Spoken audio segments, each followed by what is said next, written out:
కేసీఆర్ మానసపుత్రిక కాళేశ్వరం. ఆ కాళేశ్వరం పునర్నిర్మాణానికి సంబంధించి జరుగుతున్న వ్యవహారంలో అసలు ఏంటి స్టేటస్ రిపోర్ట్ అనే దానికి సంబంధించి ప్రజాప్రతినిధులకు, మంత్రులకు, పార్టీ నాయకులకు, అలాగే ప్రజలకు కూడా వివరించడానికి నిన్న Uttam Kumar Reddy irrigation minister power point presentation పెట్టారు. అందులో ముఖ్యమంత్రి రేవంత్ రెడ్డి మాట్లాడుతూ చాలా కీలకమైన వ్యాఖ్యలు చేశారు.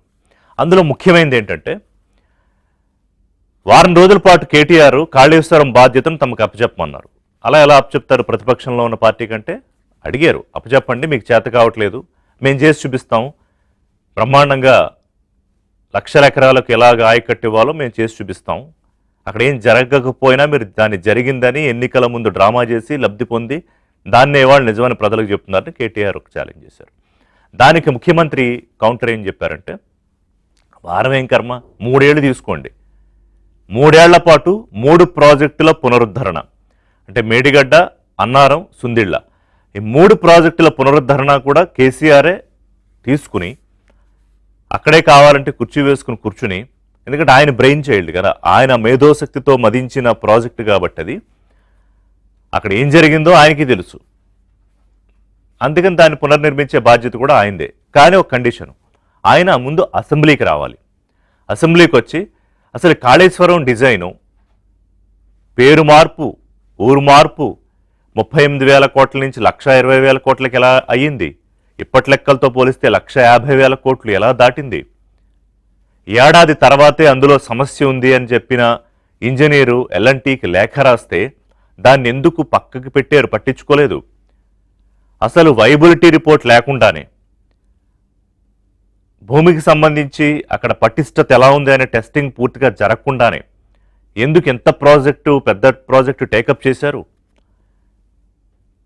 విడతల వారీగా నింపాల్సిన నీటిని, అంటే 25% అలా గ్రాడ్యువల్గా చేయాల్సిన దాన్ని ఒకేసారి 16 టీఎంసీ లేదా సముద్రాన్ని తీసుకొచ్చి పోసినట్టు ప్రజలకు చూపించుకోవాలనే తాపత్రయంతో అక్కడ పోసేస్తే దానివల్ల పిల్లర్లు కుంగిపోయి, ఇవన్నీ ఎందుకు జరిగాయి అనేది, అలాగే పునర్నిర్మాణం ఎలా చేస్తారు, ఎంత ఖర్చుతో చేస్తారు, ఎన్నాళ్ళలో చేస్తారు అనేది కేసీఆర్ కనుక అసెంబ్లీలో చెప్పి మెప్పించగలిగితే, ఎస్ ఐఎమ్ రెడీ, క్యాబినెట్ నొప్పించి ఆల్రెడీ ఉన్న వాళ్ళని టెర్మినేట్ చేసి ప్రత్యేక ప్రాజెక్ట్ హెడ్గా కేసీఆర్కి బాధ్యతలు అప్పచెప్పి ఒక జాయింట్ సెషన్ పెట్టి అందులో చేద్దామని రేవంత్ రెడ్డి ఛాలెంజ్ చేశారు. అంటే దిస్ సీమ్స్ టు బి, అంటే ఎలా ఉంటుందంటే వెరీ ప్రాక్టికల్ ఛాలెంజే. కోర్స్ ఇది జరగదు, ఎందుకంటే ఒకటి, కేసీఆర్ అసెంబ్లీకి వస్తారో రారో తెలియదు. ఒకవేళ అసెంబ్లీకి వచ్చినా ఆయన ఏం చేయాలి, మొత్తం పవర్ పాయింట్ ప్రజెంటేషన్ ఇవ్వాలి.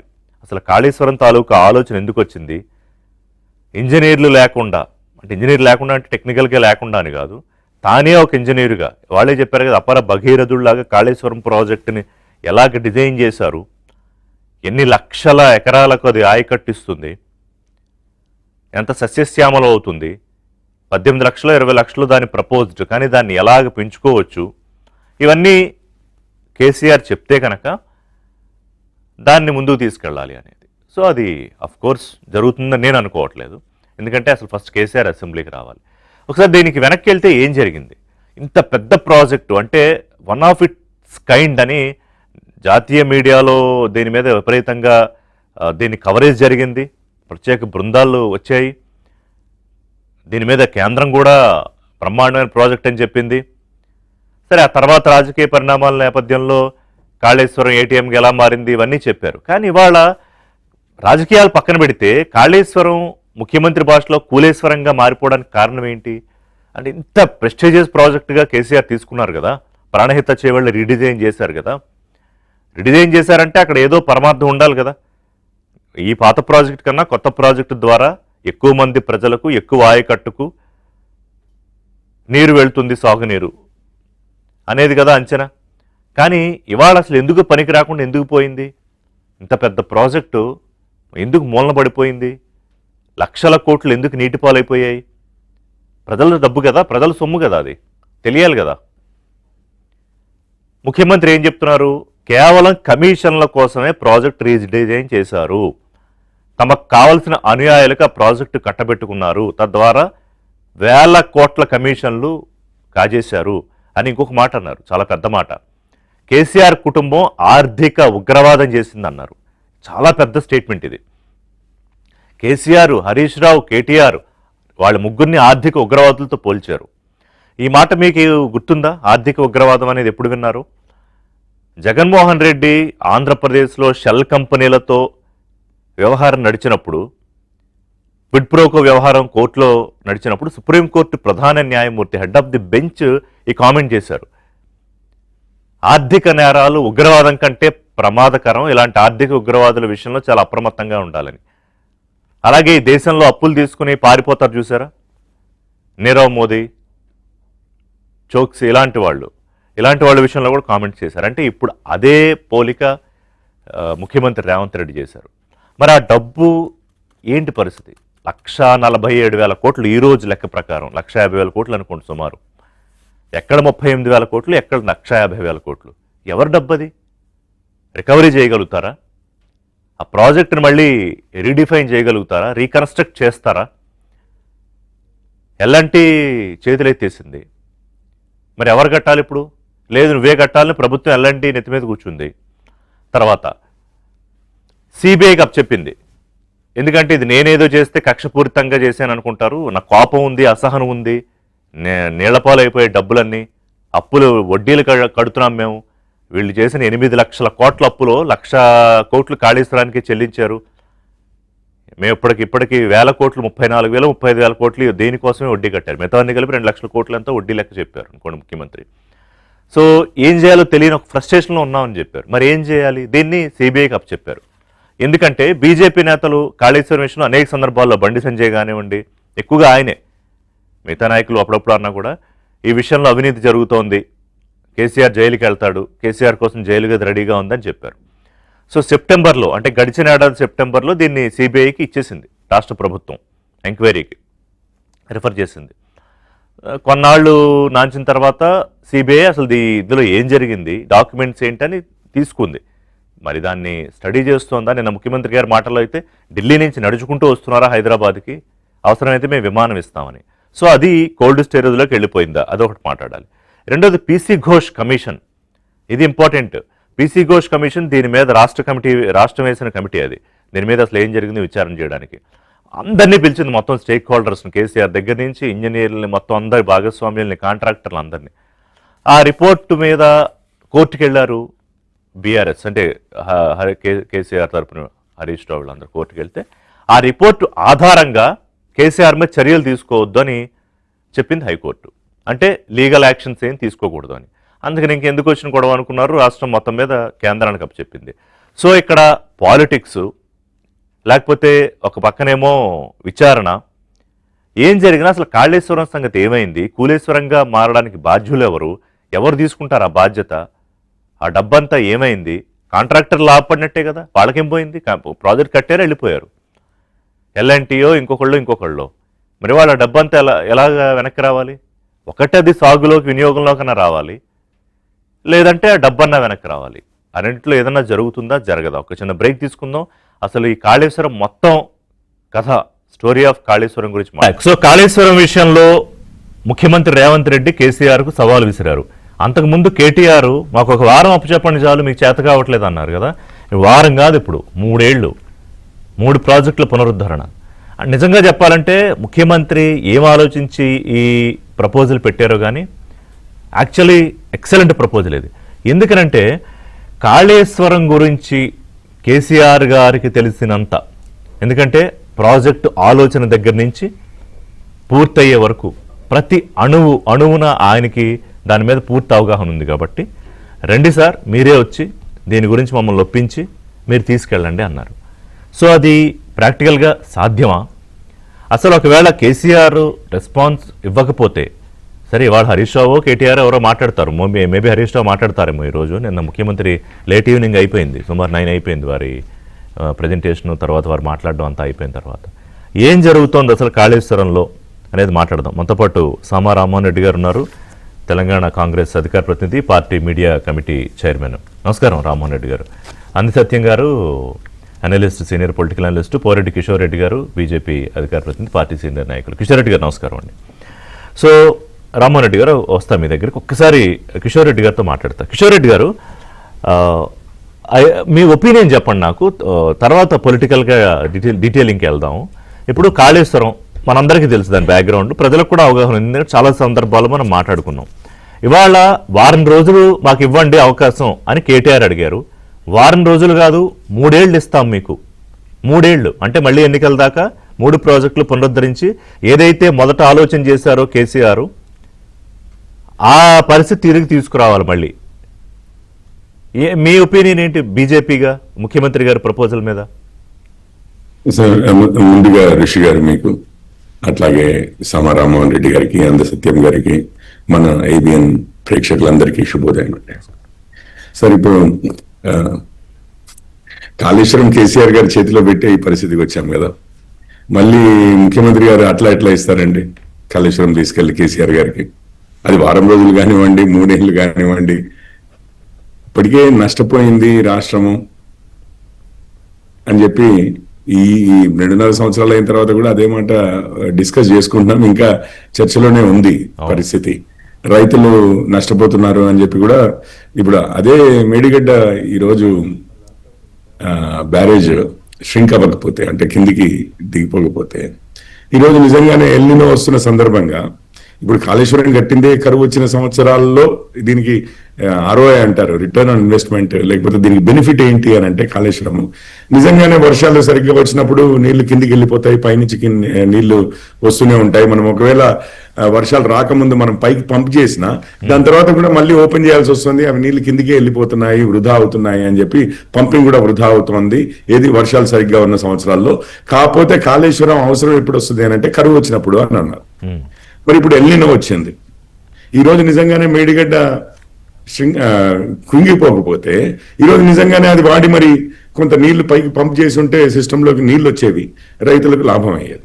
మరి అవసరమైన సంవత్సరానికే కరెక్ట్ గా ఇప్పుడు పనికి రాకుండా పోయింది అని అంటే అది ఎందువల్ల పోయింది అంటే, పనికి రాకుండా అంటే ఇట్లాంటి క్లిష్ట పరిస్థితుల్లో ఎందుకున్నాము ఈ రోజు మనము? ఎందుకున్నాము అని అంటే కేసీఆర్ గారి చేతిలో పెట్టినందుకే కదా, కేసీఆర్ గారి చేతిలో పెట్టినందుకే కదా.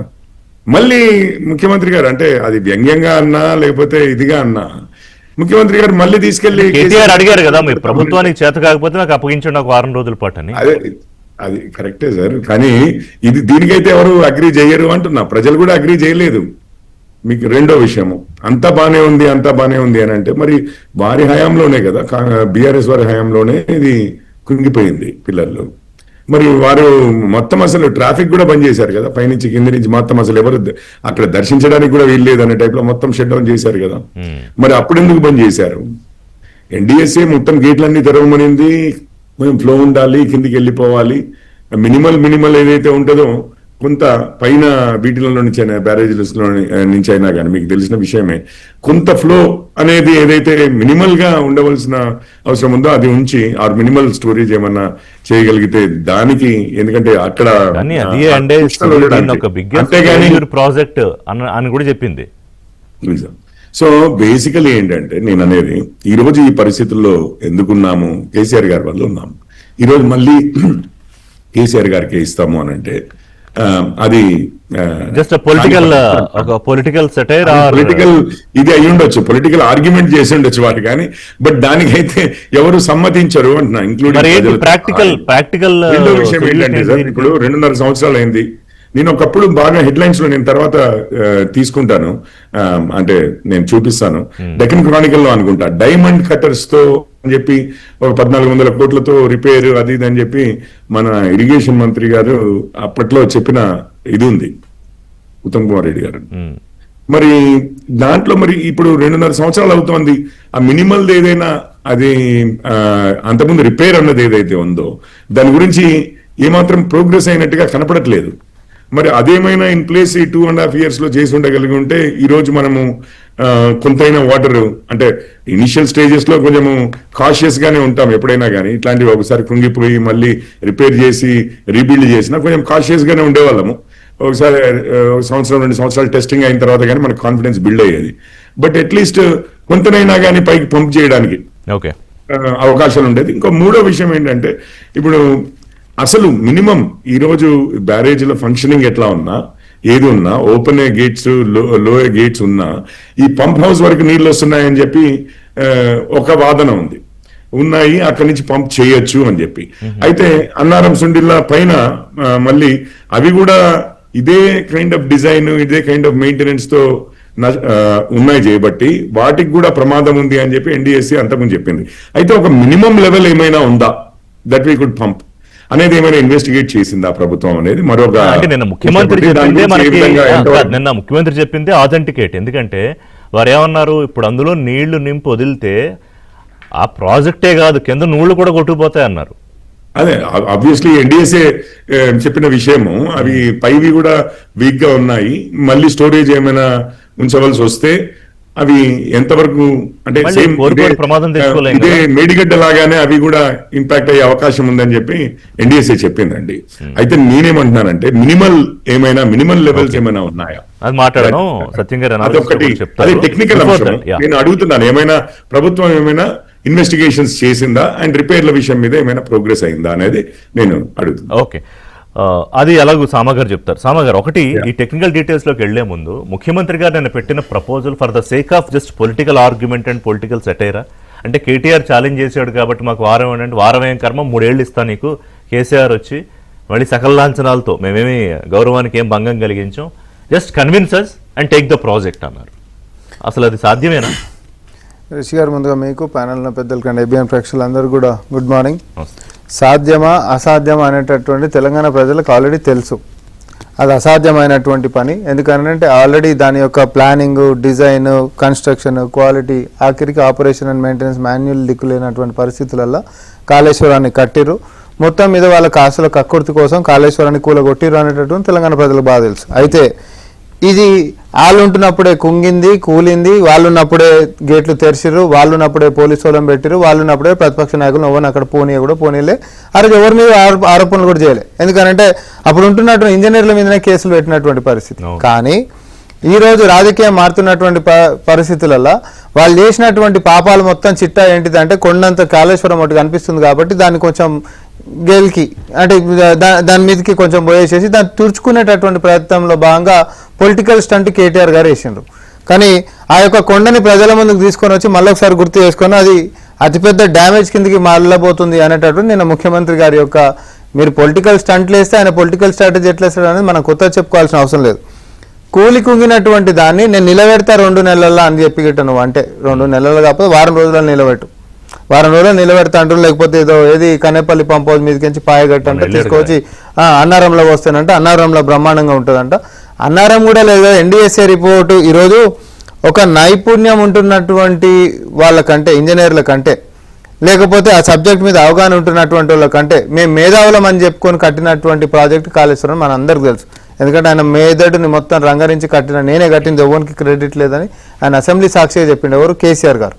ఈరోజు కేటీఆర్ గారు వచ్చి ఏమంటున్నారు, ఆ కట్టినటువంటి కూలిపోయిన తర్వాత నిష్ణాతులైనటువంటి నైపుణ్యం ఉంటున్నటువంటి అధికారులందరేమో ఎన్డీఎస్ఏ కేంద్ర సంస్థ నుంచి రాష్ట్రంలో రిటైర్డ్ ఇంజనీర్ల దాకా కూడా ముందు సంది కాదు ఇది అని చెప్పిన వాళ్ళు కూడా తర్వాత ఇది బాలేదు అనేటటువంటిది రిపోర్టు ఇచ్చినటువంటిది మేడిగడ్డ మాత్రమే కాదు, సేమ్ క్వాలిటీ కాంప్రమైజింగ్ అన్నారం సుందిలలో కూడా ఉంది. కాబట్టి ఆడ కూడా బుంగలు వచ్చేసినాయి, ఆడ కూడా సీపేజ్ అనేటట్టు మనకు కనిపిస్తా ఉంది. రిపోర్ట్ ని బీఆర్ఎస్ కొట్టిపడేసింది కదా. ఆ రిపోర్ట్ గురించి ఏముంది?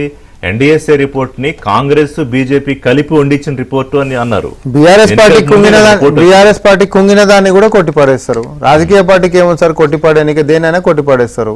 వాళ్ళ నాయననే మేధావని కేటీఆర్ గారు ఈ రోజు కూడా మాట్లాడతారు. కానీ కుంగింది, కూలింది, 1,00,000 కోట్లు వృధాగా పోయింది అనేటటువంటి మనకు తెలుసు కదా. ఇప్పుడు అధికారులు లేకపోతే రిపోర్ట్లు లేకపోతే కేంద్రం దర్యాప్తు చేసినటువంటిది, ఇక్కడ జ్యుడిషియల్ కమిషన్ దర్యాప్తు చేసినటువంటి అంశాలు, ఒక జడ్జి సుప్రీంకోర్టు జడ్జి స్థాయిలో ఉంటున్నటువంటి వ్యక్తులు చేసినటువంటివి చెల్లవు. కానీ వీళ్ళు నోట్కి ఏది మాట్లాడితే అది మాత్రమే చెల్లుబాటు అవుతుంది. మా ప్రశ్న ఏంటిది అని అంటే, అన్నారం సుందిలో కూడా అదే ఫైనల్ రిపోర్ట్లల్లో ఏదైతే ఈ నాసి రకంగా కట్టిండ్రు చక్కగా బాలేదు అనేటటువంటి ఉందో అన్ని గేట్లు ఓపెన్ చేసే ఉన్నాయి. నువ్వు మేడిగడ్డ కాడ ఏదైతే అసలు కట్ట నీళ్లు నిలబడేసేసి ఆడికించి తోడి తర్వాత అన్నారం సుందిల్ల ఆడికించి ఎల్లంపల్లి పారించాల్సినటువంటిది ఉందో ఇదే కుంగిపోయినప్పుడు గేట్లు మొత్తం ఓపెన్ చేసాక నీళ్లు నిలబడేటటువంటి అవకాశమే లేదు. ఆడికించి తోడు పంపెట్లా చేస్తావు ఫస్ట్. మీకు గుర్తుందా ఈ పంపు కనేపల్లి పంప్ హౌస్ అనేది 2022లోనే అప్పుడు వరదలు వచ్చిన మునిగిపోయినాయి. బాహుబలి మోటార్లు ఇవన్నీ మనం మాట్లాడుకున్నాం. నాసిరకమైనటువంటి పనులు మాత్రమే కాదు, ముందు చూపు లేనటువంటి ఒక కాంప్రమైజ్డ్ నేచర్ తోటి కాసులకు మాత్రమే కక్కుడుతోటి తెలంగాణ యొక్క జాతిని ఒక 20 సంవత్సరాలు అప్పులు కట్టడానికే మాత్రమే తలరాతలు మార్చినటువంటి చరిత్ర కేసీఆర్ గారికి ఉంటుంది. ఇది నేను మళ్ళీ కూడా చెప్తాను. ఇంకొక 20 సంవత్సరాలు కూడా మన అందరి నెత్తి మీద అప్పులు మాత్రం పెట్టిండు. కట్టినటువంటి దాంతో బకెట్ నీళ్లు తోడే పరిస్థితి లేదు. అంతే కదా, ఇప్పుడు ఓన్లీ అప్పుల తర్వాత కిసిలు మనం కట్టాలి కదా సార్. అప్పులు ఇచ్చినోడైతే మన మీద ఊకోడు కదా. కానీ ఆడికే నీళ్లు తోడే పరిస్థితి ఉందా? లేదు. పోనీ రేపొద్దున మనం రిపేర్ చేస్తాం. ఎన్డీఎస్ఏ ఫైనల్ రిపోర్ట్ ఏమని చెప్తుంది? మనం కాదు, ఎన్డీఎస్ఏ ఫైనల్ రిపోర్ట్ ఏం చెప్తుందంటే ఈ 3 బరాజులు కూడా మేడిగడ్డ, అన్నారం, సుందిలో కూడా ఇది నీళ్లు నిలబెట్టించేటటువంటి లాక్వి కాదు అని చాలా స్పష్టంగా చెప్పింది. మనం చెప్పింది కాదు, ఇది ఎన్డీఎస్ఏ రిపోర్ట్ది. రేపు పొద్దున మరమ్మతులు చేసినా ఇంకోటి చేసినా దాని బాధ్యత కూడా మీరే తీసుకోవాలి మళ్ళా అనేటటువంటి ఉద్దేశంతో మనం ఏమంటున్నాం, ఇంత అద్భుతమైనటువంటి కట్టడం కట్టినటువంటి కేసీఆర్ గారు వారం రోజులు ఎందుకు సార్, మీకు 3 ఏళ్ళు ఇస్తామని చెప్పి ముఖ్యమంత్రి గారు నువ్వే చేయిపో, మెయింటెనెన్స్ ఎట్లా చేస్తావో చేయిపో అని చెప్పి మనం అంటున్నాం. అంటే వారి యొక్క డొల్లతనాన్ని ఇంకింత కూడా ప్రజలకు ఎక్స్పోజ్ చేసేటటువంటి అవకాశాన్ని మనం ఎందుకు వద్దనుకుంటాం? అంతే కదా సార్. ఇప్పుడు అసెంబ్లీ సెషన్లో డిబేట్ అన్నవా, మేము డిబేట్ రోడ్ల మీద ఎందుకు, మనం సర్కస్ చేసినట్టు కాదు, మన అందరూ ప్రజాప్రతినిధులం కాబట్టి సెషన్స్ అడుగు. ఉమ్మడి సభలు కూడా సంబంధించి అటు ఏది లెజిస్లేటివ్ అసెంబ్లీ అయినా కౌన్సిల్ అయినా జాయింట్ సెషన్స్ మనం పెట్టుకుందాం. ఎన్ని రోజులు కావాలో స్పీకర్ గారికి లేఖ రాయి, ఎంతసేపు చర్చ చేయాలనో చేయి, మేము సిద్ధంగా ఉన్నామని ముఖ్యమంత్రి గారు చెప్పారు. That's the guts. అధికార పక్షం ఉండి నీ దేనికైనా కూడా మేము సిద్ధమని చెప్పి మేము మాట్లాడుతూ ఉన్నాం. రిపోర్ట్లో మనం రిఫరెన్స్ తీసుకుంటున్నాం. నువ్వు ఈరోజు నీళ్లు నింపమంటున్నావు, ఏ దాంట్లో నీళ్లు నింపమంటున్నావు అని అంటే ఎన్డీఎస్ఏ ఇచ్చినటువంటి రిపోర్ట్ ఇవి లాయక్ కాదు, మీరు గేట్లు ఓపెన్ చేసి పెట్టాల్సిందే, ఆల్రెడీ ఈడ కూడా బొంగలు పట్టే, దీని డ్యామేజ్ ఇంకింత ఎక్కువ అవుతుంది అన్నటువంటి దాంట్లో మనం వాళ్ళు చెప్పినటువంటి పని మాత్రమే మనం చేసినాం. ఇంకోటి మనం చేసింది కాదు, ఇది వాళ్ళు అధికారులు ఉన్నప్పుడు చేసినటువంటి పని. సార్ ఇప్పుడు సత్యం గారు, ఇక్కడ ఒక విచిత్రమైన పరిస్థితి కాళేశ్వరం విషయంలో ప్రజలకి ఒక కన్ఫ్యూజన్ ఏంటంటే అది బ్రహ్మాండమైన ప్రాజెక్టు, దేశంలోనే అసలు ప్రపంచంలోనే ఇంత పెద్ద ప్రాజెక్ట్ లేదని కదా ఒకటి. మరి అది ఇవాళ ఒక ఫెయిల్యూర్ ప్రాజెక్టుగా ఎందుకు అలా నిలబడిపోయింది? ఇవాళ ప్రభుత్వం మళ్ళీ తిరిగి ప్రతిపక్ష నేతకి కేసీఆర్కే మీరు కట్టండి, ఎందుకంటే మొత్తం అంతా దీని గురించి మీకే తెలుసు, మీరు అడుగుతున్నారు కాబట్టి కట్టండి అని చెప్పడం, ఇది ఒక రకంగా ఏంటంటే కేటీఆర్ వేసుకున్న సెల్ఫ్ గోలా, అంటే బీఆర్ఎస్ వేసుకున్న సెల్ఫ్ గోలా అనిపిస్తోంది. ఎందుకంటే బహుశా ఇది ఊహించి ఉంటారేమో ముఖ్యమంత్రి ఇలాంటి ప్రపోజల్ పెడతారని. ఏంటి సార్ కాళేశ్వరం వెనకాల జరుగుతున్న కహానీ ఏంటి? ఇప్పుడు పోలవరం డ్యామ్ కడుతున్న సందర్భంగా పర్యావరణవేత్త ప్రొఫెసర్ శివాజీరావు ఒక స్టేట్మెంట్ ఇచ్చాడు. ప్రపంచంలో డ్యాముల యావరేజ్ ఏజ్ 200 సంవత్సరాలు, బ్యారేజీల యావరేజ్ ఏజ్ 250 నుంచి 300 సంవత్సరాలు. Okay. Godavari barrage, Krishna barrage కూడా ఇప్పటికి 150 ఏళ్ల కింద కట్టారు, మధ్యన ఒకసారి మోడర్నైజ్ చేశారు. అట్లా 150 ఏళ్ళైనా 2 బ్యారేజీలు సక్సెస్ఫుల్ గా నడుస్తుంటే కాళేశ్వరం 3 ఏళ్లనే కుంగిపోవటంతో వాళ్ళ పెద్ద చర్చనీయాంశం.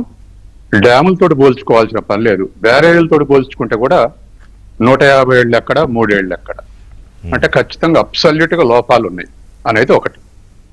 రెండోది, ఇవాళ దాన్ని ఎన్డీఏ రిపోర్టే కాదు, కమిషన్ కూడా, ఘోష్ కమిషన్ కూడా 12 బుల్లెట్ పాయింట్స్ పెట్టి ఏమేమి లోపాలు జరిగినాయో, శిక్షలు తర్వాత మిగతా పక్క పెట్టండి పాలిటిక్స్, కానీ ఏమేమి లోపాలు జరిగినాయో 12 బుల్లెట్ పాయింట్స్ పెట్టి ఇవి లోపాలు జరిగినాయి అని చెప్పేసి తేల్చింది. అవును. ఆ తర్వాత ఎన్డీఎస్ఏ రిపోర్టు అసలు నీళ్లే ఉంచొద్దని చెప్పేసి చెప్పింది. ముఖ్యమంత్రులైనా మంత్రులైనా ఈ విషయంలో ఎక్స్పర్ట్స్ ఒపీనియన్ ఫాలో కాకుండా చాలా తెలివితేటలు ఉన్నాయని చెప్పేసి రాజకీయ అభిప్రాయాలతోటి నడిపితే ఇటువంటి డ్యామేజ్ జరిగేటువంటి అవకాశం ఉంది, ఫర్దర్ గా డ్యామేజ్ జరిగే అవకాశం ఉంది, ఇప్పటికి జరిగినటువంటి డ్యామేజ్ అయ్యే అవకాశం ఉంది.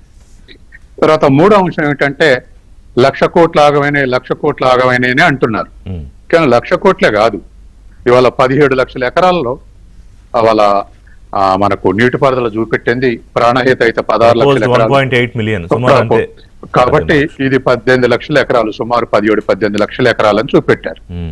ఈ 18 లక్షల ఎకరాలు ఇప్పుడు 4 ఏళ్ల సంధి పంట ఎంత వాల్యూ ఉంటుందో లెక్కేయండి.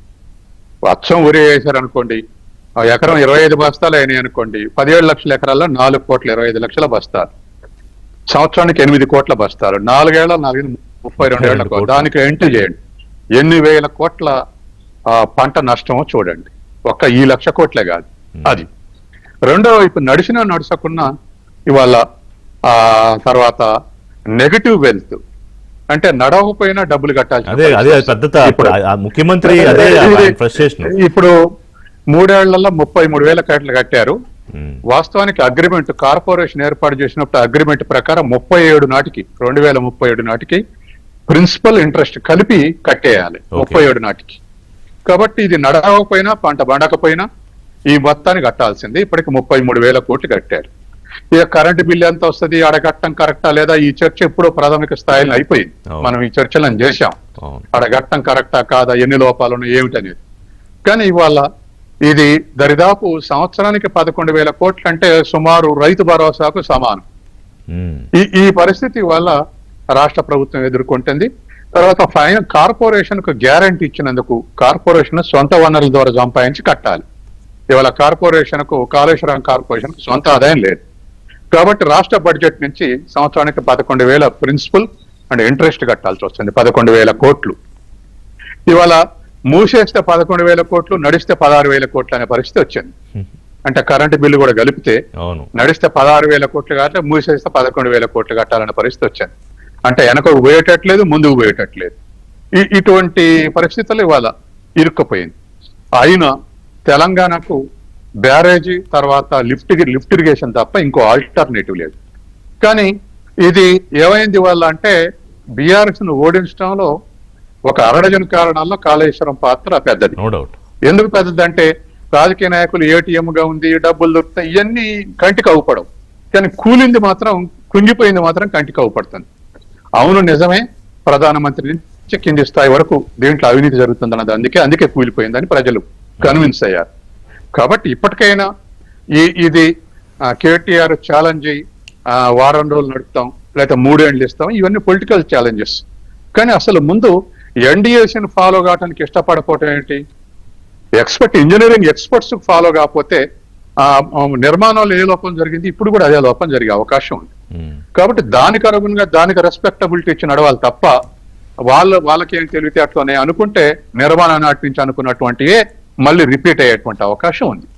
కాబట్టి మూడో అంశం ఏమిటంటే ఇవాళ ఖచ్చితంగా ఇవాళ 1,00,000 కోట్ల ఇన్ఫ్రాస్ట్రక్చర్ ఫెసిలిటీస్ పెట్టిన తర్వాత వాటిని ఉపయోగం తేవాల్సినటువంటి బాధ్యత అందరి మీద ఉంది. దాన్ని ఉపయోగం చేయడానికి రాష్ట్ర ప్రభుత్వం ఏం ఆలోచిస్తుంది, ప్రతిపక్షం ఏం సపోర్ట్ చేస్తుందో అది ఆ విధమైనటువంటి అవగాహన లేకుండా మేము చేసిన పని కరెక్టే అని చెప్పేసి బీఆర్ఎస్ అంటే అది ఇంకా పొలిటికల్ గా డ్యామేజ్ అవుతుంది. ఇప్పుడు రేవంత్ రెడ్డి గురించి తెలుసు, కేటీఆర్ తెలియకపోవడం ఏం లేదు. అయినా కూడా ఆయన నాకు వారం ఇవ్వండి, మా నాన్న మొత్తం కూర్చొని సెట్ చేసేస్తారు అని ఇప్పుడు ఆ సెల్ఫ్ గోల్ ఎందుకు వేసుకున్నాడు ఆయన పొలిటికల్ గా? ఇప్పుడు ఇరిగేషన్ కన్నెపల్లి లిఫ్ట్ ఇరిగేషన్ నుంచి కింద పారేటువంటి రైతులు కొంత నెగటివ్ తయారు చేయొచ్చు అని చెప్పేసి అంచనాతోటి కేటీఆర్ పోయినట్టుంది. కానీ కాళేశ్వరం చర్చ వస్తే బీఆర్ఎస్ డిఫెన్స్ లో పడుద్ది, ఎప్పుడైనా డిఫెన్స్ లో పడుద్ది. కాబట్టి అసలు దాని చర్చ రాకుండా చూసుకోవటం తెలియగల పని తప్ప దాని చర్చ తీసుకొచ్చింది అయితే ఖచ్చితంగా ప్రతి చర్చలో అది డిఫెన్స్ లో పడే అవకాశం ఉంది. ఎందుకంటే ఎందుకంటే కుంగిపోయి ఉన్నది కళ్ళకు అవపడుతుంది కాబట్టి, మూసేసి ఉన్నది కళ్ళకు అవపడుతుంది కాబట్టి ఎన్డీఏసీ ఎక్స్పర్ట్స్ కమిటీ దాంట్లో నీళ్ళు ఆపొద్దన్నారు కాబట్టి ఆపొద్దని ఎక్స్పర్ట్స్ కమిటీ చెప్పిన తర్వాత ఎవరో ఒకళ్ళు ఇవి నీళ్లు తెరవాల్సిందే విడవాల్సిందే అనేటువంటి కేటీఆర్ అయినా జగదీష్ రెడ్డి మంత్రిగా ఉన్నటువంటి ఉత్తమ్ కుమార్ రెడ్డి గారు అయినా ఎన్డీఎస్ ఫాలో కావాల్సింది, దాని ఎక్స్పర్టైజ్ ఫాలో కావాల్సింది. ఎందుకంటే వాళ్ళకు దేశవ్యాప్తంగా అనేక అనుభవాలు ఎక్స్పర్టైజ్. ఇప్పుడు పెద్ద మనిషి చెప్పిన అన్ని అక్షర సత్యాలు మొత్తం, ఎందుకంటే ప్రాక్టికల్ గా ఉంటున్నటువంటి వ్యవహారాలు.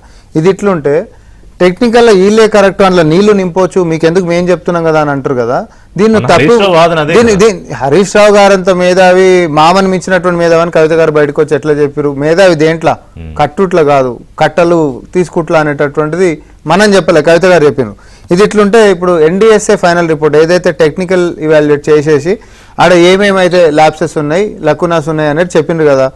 మరి ఈరోజు ఏం కాదు బ్యారేజీలు నిలబడతాయి అనేటటువంటిది నువ్వు ఎన్డీఎస్ఏ మీద ఎందుకు కొట్లాడతలేవు? నువ్వు కొట్లాడాల్సింది ఎవరి మీద? ఇక్కడ తెలంగాణ ప్రజలం కూడా కోర్టుకి వెళ్ళొచ్చు. పోవచ్చు.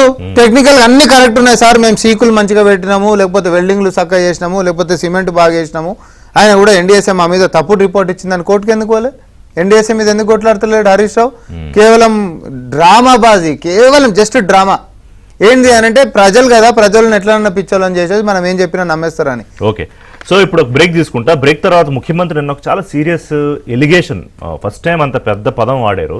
కేసీఆర్ కుటుంబాన్ని, కేసీఆర్, హరీష్ రావు, కేటీఆర్ని ఆర్థిక ఉగ్రవాదులతో పోల్చారు, రాష్ట్రాన్ని విధ్వంసం చేశారు అన్నారు. రెండోది, కాళేశ్వరం విషయంలో సిబిఐకి అప్పు చెప్పాం, ఢిల్లీ అడిగింది కదా, బీజేపీ అడిగింది కదా, ఇవ్వండి మేము రేపు జైల్లో పెడతాం, గదులు రెడీగా ఉన్నాయి, శుభ్రం చేసి పెట్టామని. మరి ఇప్పటిదాకా ఎందుకు రాలేదు? ఢిల్లీ నుంచి నడుచుకుంటూ వస్తున్నారా అని అడిగారు. కిషోర్ రెడ్డి గారి ప్రాజెక్టు విషయంలో అప్పట్లో ఎన్నికలకు ముందే వ్యవహారం వచ్చినప్పుడు ఇదేదో కుట్ర జరిగింది, ఏదో బాంబులతో పేల్చారు, ఇంకోటి ఏదో పెట్టారు, జెలటిన్ స్టిక్స్ పెట్టారు అని రకరకాలుగా అంటే నేను ముఖ్యమంత్రి అన్నారు, బాంబులు పెట్టి పేలిస్తే పైకి లేస్తుందా కింద కుంగుతుందా అని ఒక టెక్నికల్ పాయింట్ అది. సో ఇవాళ అన్ఫార్చునేట్లీ మనం ఇట్స్ నాట్ ఫన్, అన్ఫార్చునేట్లీ ఇంత పెద్ద ప్రాజెక్టు, ఒక ప్రైడ్ ఆఫ్ ది నేషన్ లాగా చెప్పుకున్న ప్రాజెక్టు విషయంలో ఎందుకు పనికి రాకుండా అలా ఉండిపోతే ఆ పంప్ హౌసులు, బ్యారేజీలు అవన్నీ ఎవరు బాధ్యులు కిషోర్ రెడ్డి గారు? దీనికి బాధ్యులని చెప్తున్న కేసీఆర్ విషయంలో ఈ సిబిఐ ఎంక్వైరీకి వాట్ ఎవర్ కేసీఆర్ ఇంకొకళ్ళ మరి ఆయన మానసపుత్రిక అన్నారు కాబట్టి ఆయన గురించి మాట్లాడుకుంటున్నాం. ఎందుకని సిబిఐ ఏం స్పందించట్లేదు? ఒక నిమిషం సార్, మీరే ఉపోద్ఘాతంలో చెప్పారు ఆ విషయం కూడా, నేను మళ్ళీ రిఫర్ చేస్తాను. కానీ ఒకవేళ నిజంగానే బాంబులు పెట్టి పేల్చి ఉంటే హోంమంత్రిగా కేసీఆర్ గారు అట్టర్గా ఫ్లాప్ అయ్యారు, ఫెయిల్ అయ్యారు అని చెప్పి మనం అనుకోవాలి. అంటే హోంమంత్రి అని వేరే వారిని పెట్టినా లా అండ్ ఆర్డర్ అయితే వీరి చేతిలోనే ఉంది కదా. సో ఈ 1,00,000 కోట్లది కాపాడలేకపోతే కేసీఆర్ గారు ప్రాజెక్ట్ని, ఇక మరి ఏమనుకోవాలి కేసీఆర్ గారిని? సరే, ఆ విషయం పక్కకు పెడితే అది ఎంతసేపు సార్ మీరు అన్నట్లుగా 5 నిమిషాల్లో బయటపడుతుంది. అది ఎక్స్ప్లోడ్ అయిందా, ఇంప్లోడ్ అయిందా, లోపలికి పోయిందా, పైకి లేసిందా అనేది, పేలిందా అనేది అది 5 నిమిషాల్లో తేలిపోద్ది. అది పెద్ద విషయమే కాదు. ఏ ఆఫీసర్లు ఎస్పెషల్లీ టెర్రరిజం ఎక్స్పర్టీస్ ఉన్న ఏ ఆఫీసర్లు, అంటే మన నక్సలిజం మీద కానీ టెర్రరిజం మీద కానీ, ఎందుకంటే ల్యాండ్ మైన్స్ అవి ఇవి బాంబులు ఇవి పేలడం అన్నిటి మీద కాస్త ఎక్స్పీరియన్స్ ఎక్స్పర్టీస్ ఉన్న వాళ్ళు ఎవరైనా 5 నిమిషాల్లో చెప్పగలిగేవారు. ఒక విషయం మీరు ఉపోద్ఘాతంలోనే చెప్పారు, ఇప్పుడు కేసు పీసీ ఘోష్ కమిషన్ దాని ఆధారంగా ఎటువంటి యాక్షన్స్ తీసుకోవద్దు అని హైకోర్టు అనడము, ఈ సిబిఐకి ఇవ్వడం కూడా మొత్తం కాళేశ్వరం ప్రాజెక్ట్ ఇవ్వకుండా ఈ 3 బ్యారేజ్ల సంగతే ఇచ్చి అది కూడా పీసీ ఘోష్ కమిషన్ ఆధారంగా అని చెప్పి స్పెసిఫిక్ గా మెన్షన్ చేశారు. మెన్షన్ చేయకపోయినా బాగుండేది మన రాష్ట్ర ప్రభుత్వం. స్పెసిఫిక్ గా పీసీ ఘోష్ కమిషన్ ఆధారంగా మేము సిబిఐకి రిక్వెస్ట్ చేస్తున్నాము అని చెప్పి అన్నారు. హైకోర్టు ఏమో అవతల పీసీ ఘోష్ కమిషన్ రిపోర్ట్ ఆధారంగా ఎటువంటి యాక్షన్స్, ఎటువంటి చర్యలు, ఎటువంటి దీనికి ముందడుగు వేయకూడదు అని చెప్పి ఆపేసింది అక్కడ. సో దాన్నే సస్పెండ్ చేసింది కాబట్టి దాని ఆధారంగా మీరు సిబిఐ అన్నారు. అది అక్కడే మీకు మీరే చెప్పారు ఆ విషయము. నేను మళ్ళీ అంటే నేను చెప్పేవాడిని మీరు చెప్పకపోతే కానీ, బట్ గుర్తు చేస్తున్నాను. నేనే ఇంకో ప్రశ్న కూడా అడుగుతా. పీసీ ఘోష్ కమిషన్ అనేది ఒక జ్యుడిషియల్ కమిషన్, ప్రభుత్వం అసలు దీని మీద కథా కమామిషి ఏం జరిగిందో ఇవ్వండి అని. సరే, దాని మీద అది లీగల్గా యాక్షన్స్ వద్దు, కీప్ ఇట్ అసైడ్. ఇవాళ బీజేపీ నేతలు మీరు ఇన్ని విమర్శలు చేశారు కదా కాళేశ్వరం మీద, మీ కేంద్ర ప్రధానమంత్రి కూడా అన్నట్టున్నారు ఏటీఎంలా మారిపోయింది కాళేశ్వరం అని. ఇవాళ బీజేపీ నేతలు దీని మీద ఒక జ్యుడిషియల్ ఎంక్వైరీయో లేకపోతే మీరే ఒక సెంట్రల్ ఏజెన్సీ ఎంక్వైరీ ఎందుకు అడగట్లేదు? ప్రభుత్వం వదిలేయండి. మేము అడుగుతున్నాం సార్, మేము ఫ్రాంక్లీ చెప్తున్నాను, ఈ రోజు కూడా అదే మాట అడుగుతున్నాం. మొత్తం కాళేశ్వరం ఇప్పుడు 1,00,000 కోట్లు అయితే కేవలం అన్నారం, సుండిల్లా వీటికి అయితే కాలేదు కదా, మేడిగడ్డ వీటికే కాలేదు కదా. అసలు కొన్ని 3-4 వేల కోట్లు ఏదో అన్నారు, మరి వాట్ ఎవర్ ఆ నెంబర్ సరిగ్గా నాకు ఇప్పుడు గుర్తులేదు. But few thousands of crores, మీకు 1,00,000 కోట్లు దాదాపు, అంటే 1,00,000 పూర్తిగా అయిపోయినట్టు లేదు, 92,000 కోట్లు ఏదో అంటారు. 1,02,000 కోట్లు చెల్లింపులు చేశారని నేను ముఖ్యమంత్రి అన్నారు. ఎగ్జాక్ట్. నేను అరౌండ్ 1,00,000 కోట్లు అయితే ఇప్పుడు ఖర్చు అయ్యాయి. అసలు ప్రాజెక్ట్ అయితే ఇంకా 1,50,000 కోట్ల దాకా వెళ్ళేది అనేది అందరికి తెలిసిన విషయమే. సరే, ఇప్పుడు అరౌండ్ 1,00,000 కోట్లు దాదాపు ఖర్చు పెట్టిన దీంట్లో మనము ఈ 3 కాదు, అసలు మనం ఏటీఎం అనేది మొత్తం కాళేశ్వరం ప్రాజెక్ట్ అసలు డిజైన్ చేంజెస్ దగ్గర నుంచి ఎందుకు ఇట్లా వచ్చింది మొత్తం 1,00,000 కోట్లది అన్న విషయం కదా, పైనుంచి కిందకి. అదొకటి. ఈ రోజు కూడా అదే డిమాండ్ చేస్తున్నాం. ఈ రోజు కూడా రేవంత్ రెడ్డి గారిని అదే అడుగుతున్నాం. కాంప్రహెన్సివ్ గా మీరన్నా చేయండి, సిబిఐ కన్నా ఇవ్వండి. కాంప్రహెన్సివ్ గా. ఇప్పుడు 2.5 సంవత్సరాలు అయింది. రాష్ట్ర ప్రజలకి దీన్ని తప్పనిసరిగా సమాధానం కావాలి. ఎందుకంటే మేము అంటున్నాం, వారు ముఖ్యమంత్రి గారు స్పెసిఫిక్ గా అంటున్నారు కదా, ఇంత వడ్డీ అవుతోంది, అంత వడ్డీ అవుతోంది. బీజేపీ రెస్పాన్సిబిలిటీ తీసుకోదా అంటున్నాను. రేపు మీరు అధికారంలోకి వస్తా ఉంటున్న పార్టీ ప్రజల సొమ్ము 1,00,000 కోట్లకు నీటిపాలు అయిపోతుంటే బీజేపీ రెస్పాన్సిబిలిటీ తీసుకోదా? మీకు తెలుసు కదా, కేంద్రము, ఇక్కడ బీజేపీ అని కాదు, ఇంకొకటి అని కాదు, కేంద్రము ఎప్పుడెప్పుడు సిబిఐ కేసులు తీసుకోగలదు అనేది 2 విషయాలు. ఒకటి రాష్ట్రం కోరినప్పుడు, ఇంకొకటి కోర్టులు ఆర్డర్ చేసినప్పుడు. ఇప్పుడు రాష్ట్రం కోరడమే పీసీ ఘోష్ కమిషన్ ఆధారంగా అని చెప్పి కోరి దాన్ని అక్కడనే ఏదో భ్రూణ హత్య అన్న టైప్ లో ఇది చేసేసారు. దాన్ని అసలు ఇన్ఎఫెక్టివ్ చేసి పడేశారు మొత్తం మీద. ఎందుకు కేసీఆర్ ప్రొటెక్ట్ చేద్దాం అనుకున్నారా ముఖ్యమంత్రి? ఎందుకంటే ఏంటండి, కేసీఆర్ ప్రొటెక్ట్ చేద్దాం ఏమనలేదు. మొత్తం మీద కాళేశ్వరం ప్రాజెక్ట్ మొత్తంలో మేము ఏటీఎం అంటే, వారు ఎలక్షన్ల ముందు మీకు తెలిసిన విషయమే రిషి గారు, వారు ఏటీఎంలు తయారు చేసి, ఏది రాహుల్ గాంధీ గారు వచ్చిన తెల్లారి ఏటీఎంలే తయారు చేశారు ఏకంగా. కాళేశ్వరం ఏటీఎం అని చెప్పి అందులో నుంచి ఆ ప్లాస్టిక్ మోడల్ గాంధీ భవన్ దగ్గర పెట్టారు కదా, కార్డ్బోర్డ్ మోడల్స్ చేసి పెట్టారు. సో వారు ఏటీఎం అన్నారు, మేము ఒక్కరమే అన్నామని కాదు. సో 2.5 సంవత్సరాలు అవుతోంది. ఒకటి మీకు సిబిఐ అయితే ఎయిదర్ హైకోర్టు ఇదన్నా ఉండాలి, ఆజ్ఞనన్నా ఉండాలి, లేకపోతే రాష్ట్ర ప్రభుత్వం ఆహ్వానించాలి. అదొకటి. ఇంకొక విషయం మీకు తెలిసిందే, అసలు సిబిఐ మామూలు జ్యూరిస్డిక్షన్ ఏదైతే ఉంటుందో, అంటే మామూలుగా కేంద్ర ప్రభుత్వపు అధికారులు ఇక్కడ ఏదైనా కరప్షన్ చేస్తే, అవినీతి చేస్తే, వాటి మీద కేంద్ర ప్రభుత్వ అధికారుల మీద తను ఒరిజినల్ గా కేసులు పెట్టుకోవడానికి తనకు హక్కు ఉంటుంది. అట్లాంటి దాన్ని కూడా సిబిఐని మన రాష్ట్రంలో బ్యాన్ చేసి, ఆ విషయాల్లో కూడా డైరెక్ట్ గా యాక్షన్ తీసుకోకూడదు. అవి కూడా రాష్ట్ర సిబిఐ ఏం చేయాలంటే, రాష్ట్ర పోలీస్ స్టేషన్లలో, ఈవెన్ కేంద్ర ప్రభుత్వ ఆఫీసుల్లో, for example railway income tax ఉంది, ఇట్లాంటి వాటిలో ఏమైనా అయినా కూడా రాష్ట్ర ప్రభుత్వం ద్వారానే పోవాలి, పోలీసుల ద్వారానే పోవాలి అన్నట్లుగా మన దగ్గర కేసీఆర్ గారే బ్యాన్ చేశారు. ఇందులో మీరు తప్పించుకున్నట్టు కనిపిస్తోంది నాకు. రాష్ట్ర మీ రెస్పాన్సిబిలిటీ, మీరు ఎందుకు కోర్టుకు వెళ్ళట్లేదు? ఫార్వర్డ్ గా చెప్తున్నాము, మీరు ఎందుకు కోర్టుకు వెళ్ళట్లేదు? రెడీగా ఉన్నాము పూర్తి కాళేశ్వరంది without mention to PC Ghosh commission. ఎందుకంటే అది కోర్టు ఆపేసి చెప్పి, సార్ అంతకుముందు రిక్వెస్ట్ విత్డ్రా చేసుకుని ఈ రోజు ఇష్యూ చేయొచ్చండి. ఒక లెటరే 5 నిమిషాల పని, మొత్తం కాళేశ్వరము స్టార్టింగ్ నుంచి ఎండింగ్ వరకు అని చెప్పి. అట్లాగే ఏ కమిషన్ తీర్పులు అవసరం లేదు. డైరెక్ట్ గా ఎన్ని క్రిమినల్ కేసులు కమిషన్ల తీర్పులు లేకుండా, అసలు కమిషన్లు లేకుండా. రామ్మోహన్ రెడ్డి గారు, ఢిల్లీ నుంచి సిబిఐ వాళ్ళు నడుచుకుంటూ రావట్లా, మీరు పెట్టిన ఒక టెక్నికల్ గ్లిచ్ వల్ల, ఆ టెక్నికల్ ప్రాబ్లం వల్ల సిబిఐ ఏం చేయలేకపోతుంది. అది కిషోర్ రెడ్డి గారు మాటలో నాకు అర్థమైంది. సార్, కేంద్ర ప్రభుత్వం, తెలంగాణ ప్రజలు ఈరోజు ఎన్ని వాళ్ళు చెప్దాం అనుకున్నా, అసలు కాళేశ్వరం అనేటటువంటి దానికి పర్మిషన్ల దగ్గరికి నుంచి మొదలు పెట్టుకుంటే, ఆయన పేరేంది, నితిన్ గడ్కరీ ఆడికొచ్చి కాళేశ్వరం అనేది ఒక గ్రోత్ ఇంజన్ అని చెప్పి సపోర్ట్లు కొట్టి పోయినటువంటి దాకా నేను గుర్తు చేస్తా ఉన్నా. అసలు డిపిఆర్ అనేటట్టు సబ్మిట్ చేయకుండానే పర్మిషన్ వస్తే ఇదంతా కట్టిరా సార్? ఎవరు ఇవ్వాలి పర్మిషన్? మేజర్ ఇరిగేషన్ ప్రాజెక్ట్స్కి ఈరోజు ఇన్ని పంపులు పెట్టి కట్టేటటువంటి దానికి అనుమతులు ఎవరు ఇవ్వాలి? దానికి టెక్నికల్ ఆస్పెక్ట్స్ కానీ, లేకపోతే ఎన్విరాన్మెంటల్ క్లియరెన్సెస్ కానీ, లేకపోతే ఫారెస్ట్ క్లియరెన్సెస్ కానీ, ఎన్ని డిపార్ట్మెంట్లు క్లియరెన్స్లు ఇవ్వాలి? ఇవన్నీ ఈరోజు మేము ముందు సంది మొత్తుకుంటున్నాం. High level expert PC Ghosh commission గారి రిపోర్ట్లో హై లెవెల్ ఎక్స్పర్ట్ కమిటీ అనేటటువంటిది అసలు తుమ్మిడిహట్టి నుంచి మేడిగడ్డకు తీసుకొని వచ్చేటటువంటిది వయబులే కాదు. అది కుదరదు అంటే దాన్ని బైపాస్ కొట్టేసి కనీసం ఒక క్యాబినెట్లు దాని మీద చర్చ చేయకుండా అడ్డగోలుగా చేసుకుంటూ పోతున్నట్టు మొత్తం పీసీ ఘోష్ కమిషన్ రిపోర్ట్లు వచ్చింది కదా. ఆఖరికి soil testing sir, soil testing ఎన్ని చేయాలి? సుమారు 70-80 చేయాల్సిన కాడ 7-8 నామమాత్రంగా చేసి, ఆ చేసిన కాడ కట్టిర్రా అంటే ఆడ కూడా కట్టకుండా ఇంకొక 2-3 కిలోమీటర్లు ఏ అంశాలు కాదు, సొంతంగా నచ్చినట్టు ఆ దుబ్బల నీళ్ళు పోసినట్టే అది ఇంకిపోతే కనిపించవు కదా. సేమ్ అట్లా వీళ్ళకి నచ్చినట్టు చేస్తే కేంద్ర ప్రభుత్వం ఈరోజు మాకేం సంబంధం లేదు అని అంటే ఇది ఎట్లా తప్పించుకోవచ్చు? ఫస్ట్ ఏమో అనుమతులు ఇచ్చేది మీరే, ఈరోజు రీజనల్ ఆఫీసర్స్ ఉంటాయి కేంద్ర ప్రభుత్వానికి, కట్టేటప్పుడు పోయి ఇన్స్పెక్ట్ చేయాల్సినటువంటి బాధ్యత దాకా కేంద్ర ప్రభుత్వం మీద ఉంటుంది. కేవలం రాష్ట్ర ప్రభుత్వం కట్టుకుంటూ పోతే మేము పైకెంచి చూస్తామని కాదు, ఇక్కడ రీజనల్ ఆఫీసర్స్ కంచి మీ ఆఫీసర్స్ పోయి ఇన్స్పెక్ట్ చేయాలి. ఏం చేస్తుండ్రు, ఎట్లా కడుతున్నారు, క్లియరెన్స్ ఉందా లేదా?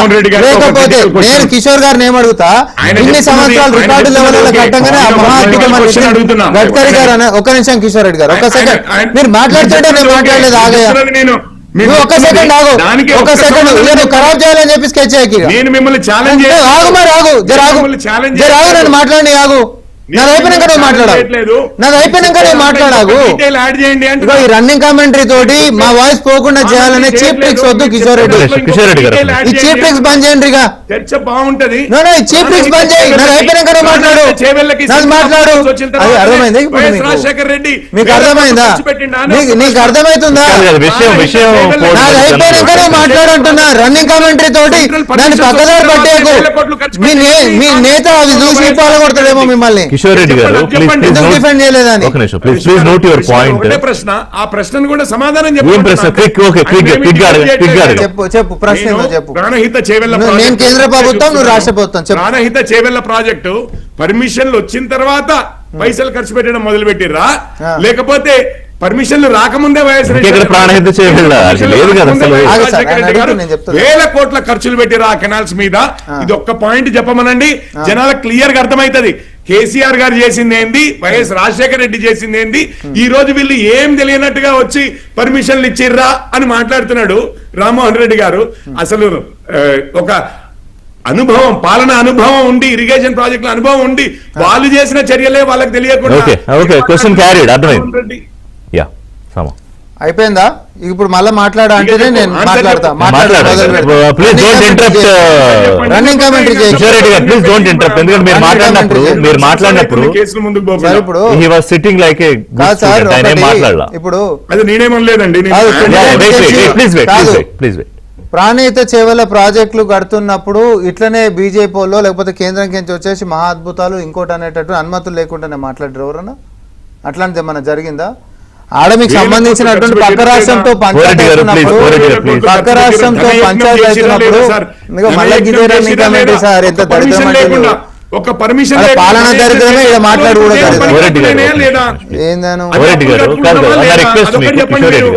నా రిక్వెస్ట్, మీరు మాట్లాడినప్పుడు సామా మాట్లాడలేదు ఆయన ఏదో చూసుకున్నాడు. ఎందుకంటే మీ దుకాణం బయటకు వస్తుందని భయం అంతా చెప్పరాదుగా నేను మాట్లాడితే. నీ రీజనల్ ఆఫీస్ ఉంటుందా? ఎన్నిసార్లు ఆపరేగా ఇచ్చిన నోటీసులు చెప్పు. అసలు రివర్ వాటర్ మీద హక్కులు పోయినా ఒక కథ కావాలని చేస్తాడు నేను చెప్తున్నా కదా. సీనియర్ అని గలీజోడు చెప్తున్నా. కిషోర్ అరే నాకు దగ్గరైనా అన్నా కిషోర్ అని ఎట్లా తయారైనా అంటే గలీజ్ గా తయారైనా చెప్తున్నా. అవతలని మాట్లాడనీయకుండా లైవ్ లో అట్లా మీకు క్లోజ్ అయితే బయట అనుకోండి. కాదు సార్, మరి ఎందుకు మాట్లాడుతుంటే నేను మాట్లాడుతుంటే. కిషోర్ రెడ్డి గారు ప్లీజ్ వినపడలేదండి వారు ఏమన్నారు. నితిన్ గడ్కరీ ఎవరు? నితిన్ గడ్కరీ ఎవరు? వచ్చేది గ్రోత్ ఇంజన్ అని ఎందుకన్నా అనుమతులే తీసుకోలేదు కదా, డిపిఆర్ లేదు కదా.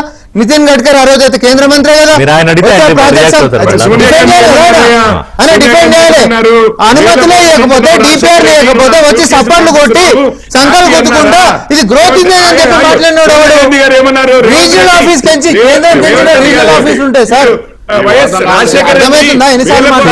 కిషోర్ రెడ్డి గారు ఇది మీది సామాజిక సమస్య కాదు. తెలంగాణ రాష్ట్ర ప్రజలు కట్టిన డబ్బులు 1,00,000 కోట్లు. ఇప్పుడు ప్రతి ఏడాది కడుతున్న 15,000 కోట్లు. మీ చరిత్రను దృష్టిలో పెట్టుకుని మా చరిత్ర కట్టిన చరిత్ర నీ ముఖానికి 12 ఏళ్ళ ఒక డ్యామ్ కట్టిన చరిత్ర చూపెట్టు. చరిత్ర గురించి లెక్క పెట్టకు కాంగ్రెస్ కి బీజేపీకి. చెప్పారు ఈ చరిత్ర 12 ఏళ్ళ ఒక డ్యామ్ పేరు చెప్పు. డ్యామ్ పేరు చెప్పు. మీరు చెప్పండి. రన్నింగ్ కామెంటరీలు ఎక్కువ చేయకు. నేను మాట్లాడుతుంటే కావాలని మాట్లాడుతున్నాను. నేర్పించిందే మీరు. అరే నీ కేంద్ర మంత్రులు వచ్చి సంకలు కొట్టుకుంటే చప్పట్లు కొట్టిరని చెప్తున్నా నేను. చెప్పండి. నువ్వు ఈ రోజు సిబిఐకి ఇచ్చినాం సార్. ఫస్ట్ టైం 48 గంటల రేవంత్ రెడ్డి గారు బీఆర్ఎస్ పార్టీ ములాఖాత్ అయిపోయింది. వాళ్ళని కాపాడే ప్రయత్నం చేస్తుండు. ఈ రోజు వాళ్ళు మాట్లాడుకోరు, బూటలు చదువుకున్నారు. కాబట్టి విచారణ మాకు సిబిఐకి ఇవ్వాలి. రాష్ట్రం డైరెక్ట్ సిబిఐ రానికి లేదు, రాష్ట్రం అనుమతిస్తే తప్ప రానికి ఉండదని చెప్పి. ఒక నిమిషం కిషోర్ రెడ్డి గారు, ఇలా అయితే మనం నెక్స్ట్ ఒక పాయింట్ కూడా ముందుకు వెళ్ళలేదు. ఒక్క విషయం సార్, మీరు ఒక్క విషయం. ప్రపంచం అంతా చూస్తుంది నేను మాట్లాడుతుంటే రన్నింగ్ కామెంటరీ చేస్తున్నాను. కాదు ఒక విషయం కిషోర్ రెడ్డి గారు, ఆయన 1,000 కోట్లు ఖర్చు పెట్టింది. నా మాట వినండి కిషోర్ రెడ్డి గారు. నీళ్లు కూడా ప్రవహించకుండా 1,000 కోట్లు ఖర్చు పెట్టలేదా? లేకుండా 1,000 కోట్ల కాంట్రాక్ట్లు ఇవ్వలేదా? మీరు చెప్పాలనుకున్న మీరు అడగాల్సిందని నేను మీకు మళ్ళీ టైం ఇస్తున్నా. 30 seconds లో మీరు అడగండి, మళ్ళీ దయచేసి అడ్డు రావద్దు, మాట్లాడండి. నేను ఒక్కటే ఒక ప్రశ్న, ఈ ప్రశ్నకి సమాధానం చెప్పి వారిని మాట్లాడమనండి. వేల కోట్ల కాంట్రాక్టులు వైఎస్ రాజశేఖర రెడ్డి గారు అదేడా ప్రశ్న. మళ్ళీ రాజశేఖర రెడ్డి ఎక్కడ? 2009 రాజశేఖర రెడ్డి జలయజ్ఞం అని చెప్పి ఖర్చు పెట్టిన డబ్బుల్లో దేనికైనా వేల కోట్లు వృధా అయినాయా లేదా? కేసీఆర్ గారు తీసుకుని changes చేసి దాన్ని- కాళేశ్వరం గురించి మనం మాట్లాడుతుంటే మీరు ఎక్కడో 15 ఏళ్ళు కొంచెం వృధా చేశారా లేదా? వెనక్కి సో వెళ్తే ఎట్లా కేసీఆర్ గారి రెడ్డి గురువు గారు? గారు వైఎస్ రాజశేఖర రెడ్డి గారు కాదా? అదొక్కటే నేను అడుగుతున్నాను అంతే. సరే, you please don't interrupt at least నేనేమి ఇంటరప్ట్ అవ్వను sir. At least for 3 minutes. సమాధానాలు వస్తే చాలు. Okay please. ఇప్పుడు first of all Pranahita Chevella project దగ్గర ఏం అబ్జెక్షన్స్ ఉండే, ఏం అబ్జెక్షన్స్ లేకుండే. అప్పటికే 6,000 కోట్లు నాకు ఇప్పుడు ఆయన అడిగిందని చెప్పారు సార్, మళ్ళీ మేమే తప్పించుకుంటాం. నాకు కాళేశ్వరం మీద కావాలి. ఇప్పుడు సిబిఐ కన్సెంట్ మీరు తీసేసుకున్నారు, ఎవరో ఇచ్చేసారు, అది పక్కన పెడితే ఇందులో టెక్నికల్ గ్లిచ్ ఉండడం వల్లే సిబిఐ రాలేకపోతుంది. అట్లాంటిది వాళ్ళకి ఫ్లైట్ దొరక్క కాదు. ఇప్పుడు చెప్పాలన్నా సార్, చేత కానప్పుడు వాళ్ళని కాపాడాలని మనం కంకణం కట్టుకున్నప్పుడు బీజేపీ అనేటటువంటి ఎన్ని సాకులన్నా చెప్తుంది, బీఆర్ఎస్ పార్టీని కడుపులో పెట్టుకొని కాపాడుతుంటుంది. నేను మళ్ళీ కూడా చెప్తాను, ఈ ప్రాజెక్టు అప్రూవల్స్ దగ్గర నుంచి పర్మిషన్స్ దగ్గర నుంచి అలా కేంద్ర మంత్రులు వచ్చి సంకల్పించుకొని సపోర్ట్లు కొట్టిన దాకా ఆఖరికి మేమేడ విచారణ వాళ్ళ మీద చర్యలు తీసుకుంటామో అని చెప్పి వచ్చి తొడలు కొట్టేసిన కిషన్ రెడ్డి గారు, బండి సంజయ్ గారు, వీళ్ళందరూ రేవంత్ రెడ్డి గారు, బీఆర్ఎస్ పార్టీ ఒకటైపోతుంది, వీళ్ళు చదువుకుంటారు, వాళ్ళని కాపాడే ప్రయత్నం చేస్తారు, దమ్ముంటే సిబిఐకి ఇచ్చేసేయాలని 48 గంటలలో లోపడేస్తామని అన్నారా లేదా? మా రిపోర్ట్ కాదు, ఎన్డీఎస్ఏ రిపోర్ట్ ఉంది. సిబిఐకి అడ్డమా సార్? పీసీ ఎన్డీఎస్ఏ రిపోర్ట్ పెట్టు. సంవత్సరం మీద అయిపోయింది, సంవత్సరం మీద అయిపోయింది. పీసీ కోర్స్ కమిషన్ రిపోర్ట్ లో మీకు గ్లిచెస్ కనిపిస్తే ఎన్డీఎస్ఏ రిపోర్ట్ లో ఏ గ్లిచెస్ కనిపించినా మరి దాని మీద కమిషన్ రిపోర్టు ఎన్డీఎస్ఏ రిపోర్టు పనికిరాదు, విజిలెన్స్ పనికిరాదు, రాష్ట్ర ప్రభుత్వం రాసిన సిబిఐకి ఇచ్చిన కన్సెంట్ లేక పనికిరాదు. మరి ఏం చేయాలి కాళేశ్వరం మీద సత్యం గారు? దేని ఆధారంగా చర్యలు తీసుకోవాలి? దేని ఆధారంగా పోయిన 1,00,000 కోట్లు లేకపోతే నీటిపాలైన 1,00,000 కోట్లకు సమాధానం తెప్పించాలి? దేని ఆధారంగా దీనికి బాధ్యులు చేయాలి? ఇప్పుడు నేషనల్ లెవెల్లో ఒక ఎస్టిమేషన్ ఉందండి, ఇరిగేషన్ కన్స్ట్రక్షన్ యాక్టివిటీలో 30% కరప్షన్ నడుస్తుందని. ఈ పార్టీ ఆ పార్టీ స్టాండర్డ్ ఎవరు చేసినా 30% కరప్షన్ నడుస్తుంది అనేటువంటి కన్స్ట్రక్షన్ యాక్టివిటీలు ఎంత, తర్వాత ఎక్సైజులు ఎంత, ఇట్లా అనేక ఎస్టిమేషన్స్ ఉన్నాయి. కాబట్టి ఈ 30% అనేది నిరంతరం నడుస్తున్నది. ఇది ఒకటి వాస్తవం. రెండవది కిషోర్ గారు అన్నట్టుగా కమిషను మీద సుప్రీంకోర్టు అరెస్ట్ చేయొద్దు అన్నది కాబట్టి సిబిఐ స్టార్ట్ చేయట్లేదు అన్నారు. అరెస్ట్ చేస్తే ఇప్పుడు సిబిఐ కూడా కేసీఆర్ నో లేకపోతే ఇంకెవరినైనా అరెస్ట్ చేస్తే అడ్డం వస్తుంది. అరెస్ట్ కాదుగా, ఎంక్వైరీ వరకే. ముందు అసలు ఎంక్వైరీ చేసి దోషులు ఎవరు అనేది తేలిస్తే తర్వాత అరెస్ట్ అన్నప్పుడు ఖచ్చితంగా సుప్రీంకోర్టు జడ్జిమెంట్ అడ్డం వస్తుంది. కాబట్టి కోర్టు ఇన్వాల్వ్మెంట్ అయితేనే సిబిఐ ఎంక్వైరీ చేయొద్దు అనేది కరెక్ట్ కాదు. ఇప్పుడు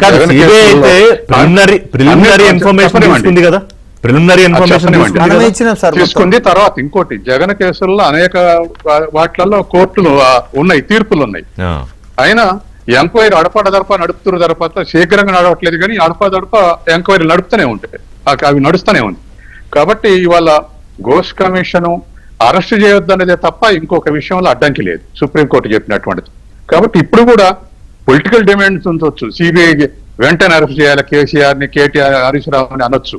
అది పక్కకు పెడితే ఎంక్వైరీ చేయడానికి అడ్డు కాదు. కాబట్టి ఇప్పటికే ఇన్ఫర్మేషన్ అంతా తీసుకుంది కాబట్టి దోషులు ఎవరో తేలిస్తే ఆ తర్వాత సుప్రీంకోర్టు జడ్జిమెంట్ అడ్డం వస్తుంది అరెస్ట్ చేయాలనుకుంటే. కాబట్టి ఎంక్వైరీ చేయడానికి అడ్డంకి కాదు. కాబట్టి ఏదేమైనా సిబిఐ స్వతంత్రంగా వ్యవహరించి దీని మీద ఎంక్వైరీ చేయడం అవసరం. సెంట్రల్ ఏజెన్సీ ఏదైనా అటానమస్ పేరుకున్నది తప్ప హోమ్ మినిస్ట్రీ మానిటరింగ్ లో నడుస్తున్నాయి కాబట్టి, గతంలో అయినా ఇప్పుడైనా అదే నడుస్తున్నాయి కాబట్టి అది సహజంగానే పొలిటికల్ కౌంటర్స్ కు దారితీస్తారు. కాబట్టి ఎంక్వైరీ చేసి సపోజ్ కేసీఆర్ అసెంబ్లీకి రాలేదు అనుకోండి, ఆయన రెస్పాండ్ కాలేదు, ఇవాళ ఏదో ప్రెస్ మీట్ పెడతారు, వీళ్ళు ఏదో మాట్లాడతారు, ఏంటి భవిష్యత్తు? కాళేశ్వరం భవిష్యత్తు ఏంటి? ఇవి నడిచేదండి, పాలిటిసైజ్ అయిన తర్వాత ఇవి నడిచే, ఎవరో ఒకరు అప్పర్ హ్యాండ్ కావాలనేటువంటి ఆర్గ్యుమెంట్స్ నడుస్తూనే ఉంటాయి ఇవి. కానీ నేనేది ప్రాజెక్ట్ భవిష్యత్తు ఏంటంటున్నాను. ప్రాజెక్ట్ భవిష్యత్తు ఇప్పుడు నడుస్తున్నటువంటి ప్రొసీజర్ ఉంది కదా, ఎన్డీఏసీ నేషనల్ ఏజెన్సీ అని టెస్టింగ్లు చేస్తున్నాయి. వాళ్ళు డిజైన్ ప్రపోజ్ చేసిన తర్వాత ఆ డిజైన్ ప్రకారం వాళ్ళ ముందు కన్స్ట్రక్షన్ ఏజెన్సీస్ మాకు సంబంధం లేదన్నారు, మాకు క్లియరెన్స్ సర్టిఫికేట్ ఇచ్చారు, అని చెప్పారు. కానీ ఉత్తమ్ కుమార్ వార్నింగ్ ఇచ్చిన తర్వాత మంచిది మళ్ళీ మేమే చేస్తామన్నారు. ఇది డెసిషన్ మేకింగ్ తర్వాత వాళ్ళు ఏమి యాక్సెప్ట్ చేస్తారు అనేది భవిష్యత్తు. కానీ ఇప్పుడు బీఆర్ఎస్ ఒక డిమాండ్ చేయొచ్చు, ప్రభుత్వంలో ఆలస్యం చేస్తుంది, తొందర అని ప్రెజర్ చేయొచ్చు, అంతవరకే. కానీ కూలింది కరెక్టే, అయింది కరెక్టే, మేము చెప్పేది కరెక్ట్, ఇవన్నీ రాంగ్. బీజేపీ రోల్ ఏంటి? బీజేపీ రోల్ ఏంటి ఇందులో? కేంద్రం రోలు? కేంద్రం సిబిఐ తోటి ఎంక్వైరీ చేయించడమేనండి, అంతకు మించినటువంటి రోల్ లేదు. ఎందుకంటే ఇప్పుడు ఏజెన్సీస్ ఏవైతే టెస్టింగ్ చేస్తున్నాయో ఆ ఏజెన్సీస్ కు కేంద్ర ప్రభుత్వం అడ్డుపట్టలేదు. ఎన్డీఎస్ రిపోర్ట్ కానీ లేకపోతే ఎక్స్పర్టైజ్ ఎంక్వైరీకి కానీ అడ్డుపట్టలేదు. వాటిని తొందర రాష్ట్ర ప్రభుత్వానికి సహకరించి తొందర ఆ పని పూర్తి చేయండి అని ఒక అడ్వైజ్ ఇస్తే చాలు. కిషోర్ రెడ్డి గారు కిషోర్ రెడ్డి గారు క్విక్ గా చెప్తాను. ఇప్పుడు అందసత్యం గారు ఏం మాట్లాడతారో నాకు ముందే తెలుసు. ఓకే, ఒక్క నిమిషం, ఏం పర్వాలేదు.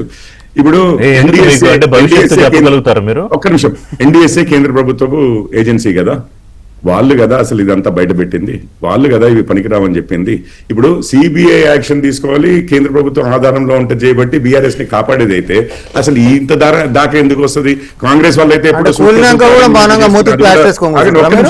మీరు మాట్లాడుతున్నారు కాదు. అంటే ఎన్డీఎస్ఏ మేమే చెప్పినాం కదా, అంటే కూలిన తర్వాత కూడా ఎన్డీఎస్ఏ మూతికి ప్లాస్టర్ వేసుకొని కూర్చుంటుందా? ఇప్పుడు దీన్ని బట్టి ఎన్డీఎస్ఏ ఒక బాధ్యత మేమే ఇచ్చిన కేంద్ర సంస్థ నుంచి మేమే కూలిందని ఏమంటారు అక్నాలెడ్జ్ చేసామని ఏటీఎం మెషిన్ అని కూడా మొత్తం ఈయన గొప్పతనంగా చెప్తాడు. రెండోది ఏంటంటే ఆ ఒక్క లైన్ తీసేసి ఇవ్వయా అని అడుగుతున్నాం ఈ రోజు కూడా. ఏ లైన్ తీసేసి కాళేశ్వరం అడుగుతున్నాము. ఏమాట ఉంది అసలు సిబిఐ ఏమన్నంటే వైఎస్ రాజశేఖర ధనయజ్ఞం నుంచే కాళేశ్వరం వచ్చింది, ధనయజ్ఞం నుంచే కాళేశ్వరం వచ్చింది. అది వైఎస్ఆర్ గారి జుట్టులో నుంచే కేసీఆర్ గారు కూడా కేసీఆర్ ఎంత కాపాడే ప్రయత్నం చేస్తుందంటే కిషోర్ రెడ్డి గారు, కిషోర్ రెడ్డి గారు 30% అన్నారు. రేవంత్ రెడ్డి గారు చేస్తున్నది అదే, 30% ఆయన తింటే అందులో ఇప్పుడు ముఖ్యమంత్రి కేసీఆర్ ఎందుకంటే డిఫెండ్ చేస్తున్నాం కిషోర్ రెడ్డి గారు? మీరు ఇంతగానే ఎందుకు డిఫెండ్ చేస్తున్నాడు? కూలింది కూలలేదంటే బీఆర్ఎస్ ఇంత డిఫెండ్ చేయాలన్నా మీరు కోసము? ముఖ్యమంత్రి గారు డిఫెండ్ చేస్తావు? ముఖ్యమంత్రి గారు కేసీఆర్ కి మళ్ళీ ఆయనకి ఇస్తానన్నా అది జరిగే పని కాదు. ఆర్థిక ఉగ్రవాదులు అని పోల్చి ఆయన లెక్కలు చెప్పినా దాని మీద ఏమీ లీగల్ యాక్షన్ ఉండదు. సో కాంగ్రెస్ బీఆర్ఎస్ ప్రొటెక్ట్ చేస్తోందని, బీజేపీ బీఆర్ఎస్ ప్రొటెక్ట్ చేస్తోందని, ఎండ్ ఆఫ్ ది డే ఈ పొలిటికల్ గేమ్ లో కన్ఫ్యూజన్ లో ఇక్కడ ప్రజల డబ్బు, ప్రజల కష్టార్జితం పన్నులతో కట్టింది ఇన్వాల్వ్ అయ్యింది. దయచేసి దాని మీద దృష్టి పెట్టండి. చూద్దాం ప్రభుత్వం ఏం చేస్తుంది కాళేశ్వరం విషయంలోనే. కిషోర్ రెడ్డి గారు ఏంటి conclude? 30 seconds. Same thing sir, first introduction లోనే నేను అదే చెప్పాను. ప్రజలకి ఇది కరువు సమయంలో పనికొచ్చే ప్రాజెక్ట్ అని చెప్పి కాళేశ్వరం గురించి 60 లేపైనా అన్నారు. ఆ రిపేర్ లేవో ముందుగా చేసి, నేను ప్యారలల్ గా చెప్తున్నాను, సిబిఐకి క్లియర్ కట్ మొత్తం ప్రాజెక్ట్ మీద without goes commission report reference మీరు ఒక చిన్న లెటర్ టైప్ చేస్తే 5 నిమిషాల్లో